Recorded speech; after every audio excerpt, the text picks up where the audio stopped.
Every month మీకు periods అయిపోయిన 5th day or 6th day అలా మీరు ఇంట్లో మీరు స్నానం చేసేటప్పుడే 2 బ్రెస్ట్స్ అనేది ఎగ్జామినేషన్ చేసుకోవచ్చు. ఏం చేయాలంటే ఫస్ట్ మీరు ఒక సైడ్ బ్రెస్ట్ ఇప్పుడు example left side breast examine చేసుకుంటుంటే లెఫ్ట్ హ్యాండ్ పైకి ఎత్తేయాలి.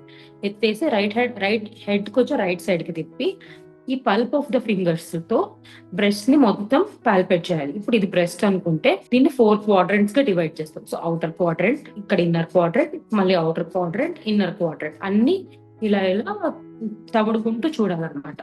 సో మీకు ఆల్రెడీ మీ బ్రెస్ట్ ఎలా ఉంటుంది మీకు ఒక ఐడియా ఉంటుంది కదా.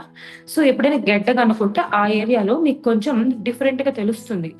చిన్న గోలీ సైజ్ అంతను, నిమ్మకాయ సైజ్ అంతను, పల్లి గింజ సైజ్ అంతను, వాట్ ఎవర్ మీకు డిఫరెంట్ గా అనిపించినప్పుడు మీరు కన్సల్ట్ అవ్వాల్సి ఉంటుంది. మళ్ళీ ఇటు రైట్ సైడ్ చెక్ చేసుకునేటప్పుడు అంతే, రైట్ హ్యాండ్ పైకి ఎత్తడం, హెడ్ కొంచెం లెఫ్ట్ సైడ్ టర్న్ చేయడం, అన్ని పాల్పేట్ చేసుకోవడం అంటే టచ్ చేసుకొని చూసుకోవడం. ఇలా ప్రతి మంత్ మీకు పీరియడ్స్ అయిపోయిన తర్వాత, అంటే పీరియడ్స్ అప్పుడు కొంతమంది బ్రెస్ట్ హెవీగా అలా ఉంటుంది కదా, సో ఆ టైంలో కనుక్కోవడం కష్టం కాబట్టి పీరియడ్స్ అయిపోయిన తర్వాత మీరు ప్రతి మంత్ ఇంట్లో స్నానం చేసేటప్పుడు చెక్ చేసుకోవాల్సి ఉంటుంది.